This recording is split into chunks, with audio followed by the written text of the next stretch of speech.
Pemirsa, kecelakaan lalu lintas terjadi di ruas tol Cikampek pada arus mudik Senin 8 April 2024. Kecelakaan tersebut mengakibatkan 12 orang meninggal dunia, 1 orang luka berat dan 1 orang luka ringan. Hingga saat ini pihak kepolisian masih melakukan investigasi penyebab dari kecelakaan ini.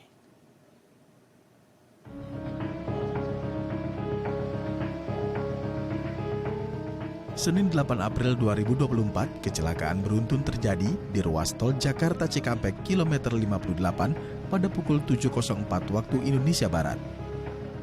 Peristiwa tersebut berawal ketika sebuah mobil dari arah Jakarta menuju jalur kontraflow di tol Cikampek kilometer 58 oleng dan menabrak bus menuju Bandung, Jakarta. Tidak lama kemudian datang mobil lainnya mencoba menghindar tetapi menabrak mobil yang sebelumnya menabrak bus. Kecelakaan mengakibatkan supir bus mengalami luka berat dan 1 korban mengalami luka ringan. Sementara terdapat 13 korban tewas luka bakar yang langsung dievakuasi ke Rumah Sakit Umum Daerah Karawang. Menyikapi kecelakaan yang terjadi kemarin, Korlantas Polri akan mengevaluasi kontraflow untuk sementara sambil menunggu proses evaluasi selanjutnya.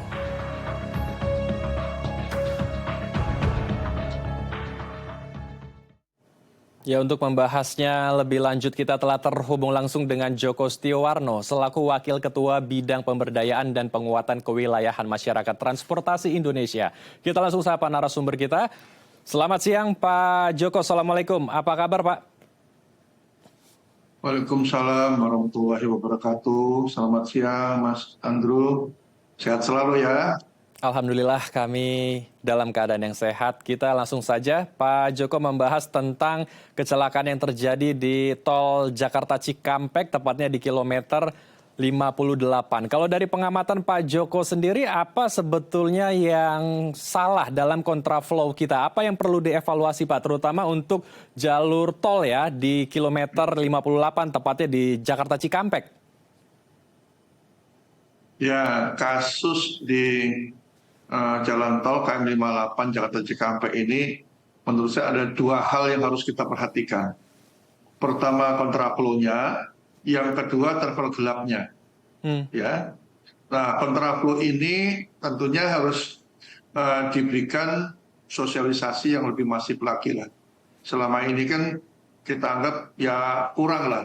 Kemarin setelah ada kejadian baru mulai dilakukan sosialisasi dengan adanya batas kecepatan maksimal 60, kemudian panduannya itu disebutkan ambillah sebelah kiri kalau dia 2 lajur, karena lajur satunya digunakan untuk menyalip. Nah, pengemudinya benar-benar harus kondisi siap, fit, ya, kemudian kendaraannya juga memungkinkan lewat jalur itu, kontraflow, BBM-nya juga harus memenuhi, dan sebagainya.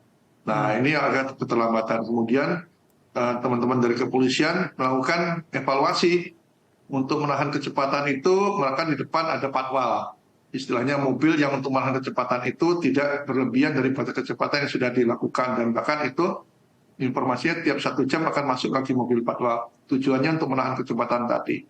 Berikutnya, traffic cone-nya yang 30 meter, tiap 30 meter agak dipendekkan menjadi setiap 10 meter. Ini adalah bentuk-bentuk upaya itu.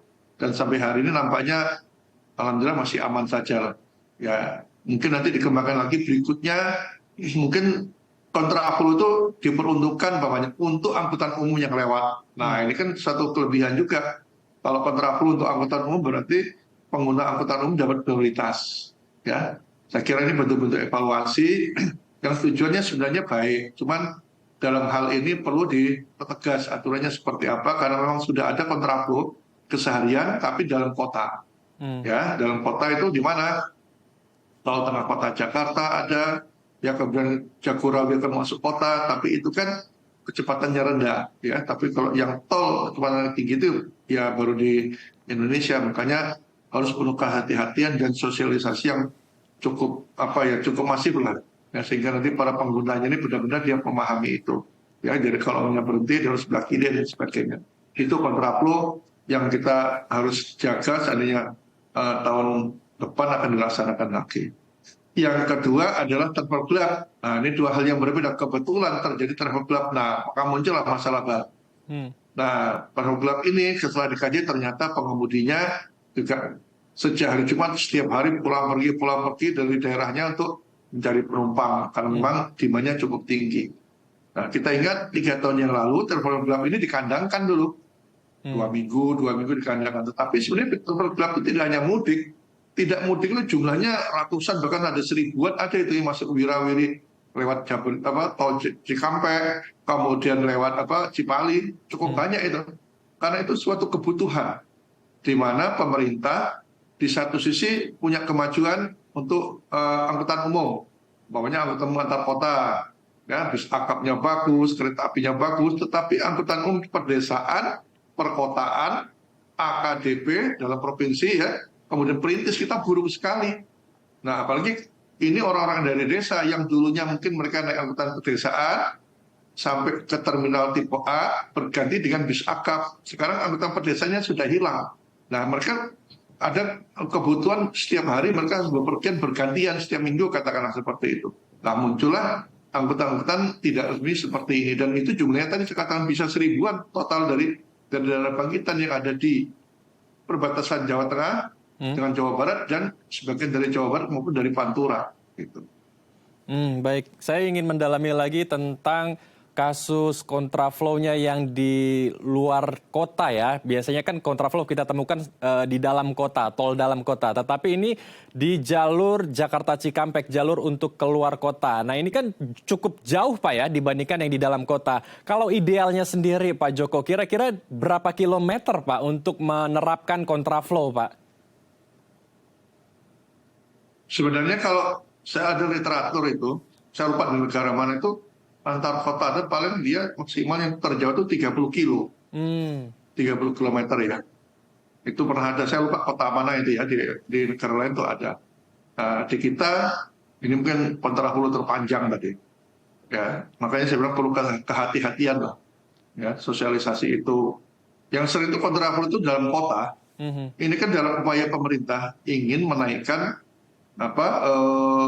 jumlah volume kendaraan yang pada arus yang cukup tinggi. Karena memang luar biasa penggunaan kendaraan pribadi selain juga kendaraan umum. Sebenarnya tahun ini tuh pemudik itu lebih memilih menggunakan kendaraan umum dibanding kendaraan pribadi. Cuman sayangnya pemerintah tidak bisa menyediakan angkutan umum yang diinginkan tuh sebanyak seperti yang diinginkan oleh masyarakat. Ya kereta ada, jarak jauh, ya kan? Perlu ditingkatkan. Kemudian busnya juga, nah, bus-bus ini juga terbatas. Mungkin bisa ditingkatkan menambah bis wisata umpamanya gitu kan. Ya ada program bis gratis lah. Nah, tapi kalau program bis gratis kita memang itu harus dimaksimalkan lagi karena target yang semula ada itu tidak memenuhi karena sebagian itu membatalkan diri tanpa memberitahu.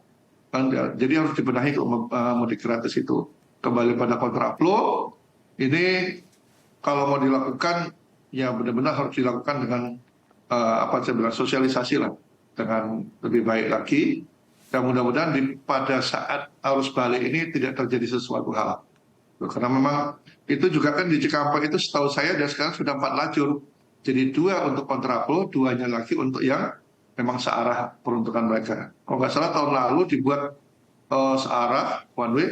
Itu yang nggak mau itu justru dari Bandung. Mereka tidak bisa masuk kota Jakarta kalau dilewat jalan alternatifnya. Memang jalan alternatif dari Cikampek ke Jakarta itu tidak sebagus jalan alternatif arteri dari Cikampek menuju ke Jawa Tengah. Baik. Jadi kalau saya tarik garis kesimpulannya ini karena jumlah warga kita yang membludak untuk pulang ke kampung halamannya, sehingga pemerintah pun menerapkan rekayasa lalu lintas kontraflow ya untuk meminimalisir kemacetan di jalur Jakarta Cikampek ini. Kalau dari sistem keamanannya sendiri Pak dalam kontraflow, sebaiknya seperti apa Pak yang ada di jalur luar kota ya, Jakarta Cikampek terutama? Karena kalau saya lihat dan menerima informasi dari teman-teman kami, media di lapangan yang meliput di jalur kilometer 58 ini hanya ada traffic cone saja Pak di jalan, tidak ada sesuatu yang proper begitu, yang firm untuk membatasi antara arus balik dan juga arus mudiknya. Sebenarnya seperti apa Pak prosedur, sarana dan prasarana ketika ingin menerapkan kontraflow di jalan yang cukup jauh ya, bukan dalam kota ini kontraflow-nya, Pak Joko? Ya idealnya dikasih pembatas yang masif ya. Hmm. Tapi itu kan butuh waktu dan biaya juga gitu untuk memasangnya itu. Tapi ini ya tadi konsekuensinya kecepatannya harus rendah. Ya, pengawasan juga beberapa titik ya selain tadi traffic cone-nya juga lebih masif lagi, ditambah ada petugas pengawasan di sepanjang jalan itu. Jadi dua-dua ini harus seimbang ya. Ketimbang nanti kalau dipasang masif butuh waktu dan biaya juga. Ya. Hmm. Jadi pengawasannya yang lebih diperketat lagi di lapangan. Dengan adanya petugas, katakanlah tiap berapa 500 meter gitu ya, itu tentunya akan berhati-hatilah. Ya memang kondisinya namanya mudik itu tidak mungkin lancar seperti biasa. Itu sebenarnya harus dikumandangkan ketika pemerintah awal melakukan program seperti ini. Mesti lambat lah. Katakanlah dari 6 jam mungkin bisa 10 jam, bisa 12 jam, itu hal yang wajar. Karena volumenya tinggi. Kalau tidak, mungkin pemerintah bisa juga kontraflow tadi atau jalur khusus buat bis umpamanya. Tapi armada bus itu benar-benar bagus. Ya, kemudian di daerah juga angkutan umumnya bagus. Ini dilematis ketika Transjakarta bagus, ya di daerah itu tidak. Coba aja lihat orang yang mudik ini harus balik sampai Jakarta, udah mereka pemerintah juga, oh nanti ada selanjutnya dengan Transjakarta dengan ini. Selalu, tapi kalau di daerah nggak ada, angkutannya nggak ada, kelanjutannya tidak ada. Nah itulah makanya mereka memilih kendaraan pribadi agar apa? Sampai ke rumahnya. Itu Baik. masalahnya. Baik, menarik sekali Pak Joko diskusi kita. Kita akan lanjutkan namun usai jeda ya Pak Joko. Baik pemirsa, jangan kemana-mana karena kami akan kembali sesaat lagi. Tetap di Halo Indonesia.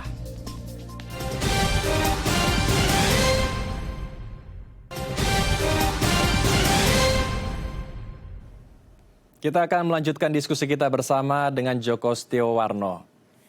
Pak Joko, melanjutkan diskusi kita. Jadi pemerintah memang memiliki aturan yang sangat baik untuk mengurai kemacetan pada arus mudik kita di tahun ini 2024. Namun dengan ada berbagai macam risiko ya, karena penerapan kontraflow di jalan tol Jakarta Cikampek ini kan jauh sekali jaraknya. Kalau Pak Joko tadi menyebutkan di segmen sebelumnya maksimal 30 km lah untuk bisa menjaga-jaga driver dan pengemudi ya, agar bisa tetap fokus di jalannya. Karena kontraflow ini kalau jarak yang jauh memang sangat berisiko ya, karena bisa menyebabkan juga highway hypnosis Pak Joko. Apakah sebetulnya juga harus dilakukan screening bagi para pengendara yang ingin masuk kontraflow, dicek dulu begitu kesehatan mental dan fisiknya agar saat masuk ke kontraflow mereka bisa tetap fokus dan tidak terkena highway hypnosis sendiri, Pak Joko? Nah ini susahnya di jalan tol kan, sudah masuk tol, nah ini harus diukur juga ini, kapan akan diberikan, ini jadi persoalannya di situ kan. Jadi saya setuju juga kalau kontraflow itu nggak usah panjang-panjang, karena tolak ukurnya adalah rest area ya. Rest area di jalan tol itu antara 20-25 km. Gitu. Jadi kalau panjang-panjang ya bahaya juga gitu kan, mulai dari awal kontraflow. Jadi mungkin parsial lah nanti kita masukkan agar ya sesuai dengan kondisi rest area di tol kan 20-25 kilo, berarti ya nggak boleh lebih dari itu. Nah dia harus istirahat, bahaya juga kalau 50 km nggak istirahat, wah ngeri-ngeri sedap itu. Baik, jadi ini memang menjadi PR dari pemerintah ya. Jadi sebaiknya apakah juga perlu dilakukan seperti ramcek begitu ya, supaya memastikan kembali kendaraan dan pengemudi dari kendaraan tersebut bisa betul-betul aman ketika melaju di kontraflow. Apakah checking sistem kita juga harus diperketat di pintu-pintu masuk yang mau ke arah kontraflow, Pak Joko? Nah, idealnya begitu, cuman kan nggak punya lahan. Ya, kalau bis umum jelas sudah rem cek di terminal kalau dia berangkat ya. Ya, tapi kalau kendaraan pribadi ini, makanya ini dituntut kesadaran lah. Ya, kesadaran dia bahwa itu kira-kira sanggup atau tidak. Kalau enggak, jangan paksakan diri. Gitu loh. Ya, kalau kendaraan umum sudah ada. Ini yang ya biar nanti jadi bahan diskusi sebaiknya bagaimana. Ya, jangan sampai terulang kembali dengan seperti ini. Sebenarnya terungkap juga travel gelapnya ternyata masih ada. Nah, ketahuan kan, berarti ada. Selama ini kami sudah ingatkan travel gelap itu banyak loh, tapi pemerintah diam aja. Yang kecelakaan pun selama ini juga ada, cuman kan tidak heboh. Travel gelap kecelakaan penumpangnya meninggal semua karena kondisinya tidak lebaran, tidak diberitakan berhari-hari karena kondisi Lebaran nggak ada ceritanya, terus diberitakan, nah barulah jadi berita muncul sekarang baru bergerak, padahal itu soal lama yang sebenarnya tidak pernah, ya pernah tapi tidak banyak disinggung. Nah sekarang begini kan terbuka semua kekurangannya apa, tidak hanya kontraflow saja, tapi kita bicara juga bagaimana menata angkutan umum di daerah, gitu. Baik, jadi ini sebenarnya persoalan lama, tetapi ketika ada suatu kejadian seperti kecelakaan di kilometer 58, barulah menjadi evaluasi besar bagi para pemerintah ya.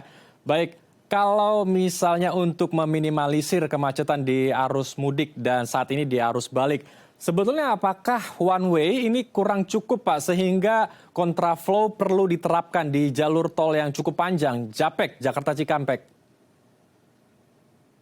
Begini, namanya mudik Lebaran itu mesti tidak lancar lah. Hmm, Tapi yang penting itu selamat, itu loh kata-kata kuncinya. hmm, Ya, tapi tidak mungkin juga, saya kira seperti di mana, di Brexit, ya karena kan jalan itu sudah terhubung, ya. Tapi masyarakat juga diberitahu tidak mungkin selancar kondisi biasa. Kemudian jangan terpaku menggunakan jalan tol, gunakan jalan arteri juga. Nah ini nampaknya kampanye dari jalan arteri ini masih minim. Sebenarnya kalau mau lewat jalan arteri ya lancar-lancar juga. Ada beberapa teman saya lewat jalan arteri maka lancar. Ya risikonya kan bergabung sama roda 2 gitu ya. mhm. Kecepatannya tidak bisa sampai 80. Tapi kan bisa lebih lancar ketimbang di jalan tol. Seolah pengen cepat, tapi ternyata tidak bisa juga. Pengen istirahat, rest area-nya sudah penuh. Nah, jadi bagaimana mengkombinasi aja sebenarnya, kombinasi antara menggunakan jalan tol tidak jalan non tolnya. Itu yang disosialisasikan juga khususnya untuk jalur-jalur padat di jalan tol Pulau Jawa. Rest area kita apakah juga masih minim Pak, terutama di Jakarta Cikampek? Atau juga sebetulnya perlu dibangun kembali rest area darurat khusus untuk momen mudik, karena agar mereka bisa beristirahat sejenak dan meminimalisir kecelakaan ya Pak ya? Agar bisa juga perjalanannya nyaman, perlukah juga dibangun rest area darurat Pak, terutama di jalur kontraflow Pak? Ya sebenarnya kalau rest area itu ya sudah ada pedomannya. Tiap 20 sampai 25 km itu bisa dibangun rest area, ya. Nah, kalau kontraflow ini susah untuk buat rest area, kan dia mesti memotong.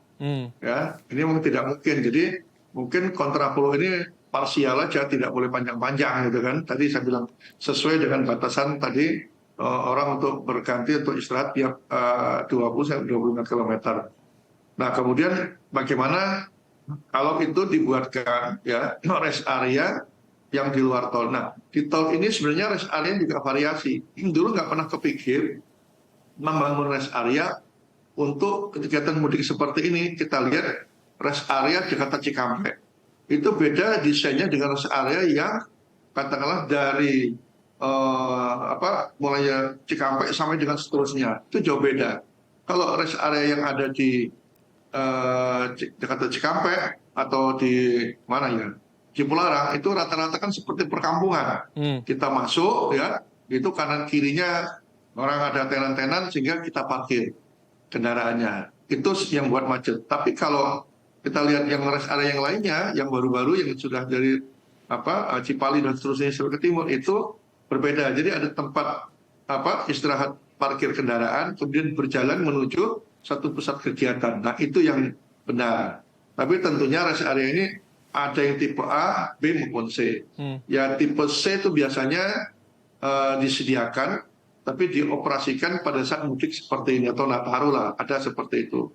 Meskipun tidak lengkap, minimal di situ ada tempat untuk istirahat sejenak plus dengan toiletnya. Sediaannya seperti itu. Tapi kalau yang C itu ada tenan-tenan itu tidak ada. Tapi untuk toilet itu juga sudah diberikan. Itu difungsikan pada saat kondisi seperti ini, gitu ya. Nah, berikutnya mungkin bisa juga kerjasama dengan Pemda.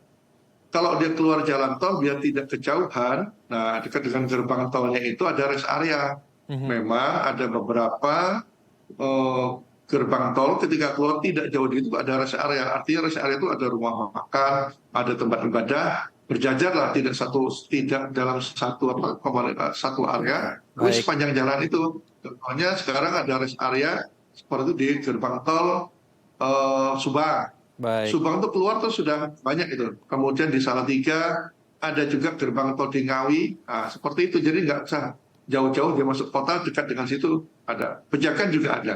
Baik. Jadi kontraflow sebaiknya harus dimaksimalkan tetapi dengan jarak maksimal itu 30 km ya untuk bisa membuat pengendara kita bisa tetap fokus saat berjalan di jalur kontraflow karena ini membutuhkan fokus yang sangat tinggi ya. Dan kalau bisa juga ada rest area di beberapa titik ketika kontraflow-nya sudah mau habis melewati 30 km agar para pengemudi bisa beristirahat sejenak atau bertukar dengan driver lainnya sehingga perjalanan bisa aman dan nyaman. Terima kasih Pak Joko telah berbagi informasi bersama kami di Halo Indonesia. Salam sehat. Assalamualaikum Pak Joko. Waalaikumsalam warahmatullahi wabarakatuh. Selamat siang. Selamat siang. Regenerasi petani muda lewat budidaya melon. Seperti apa aksi ini? Informasinya usai jeda di Halo Indonesia.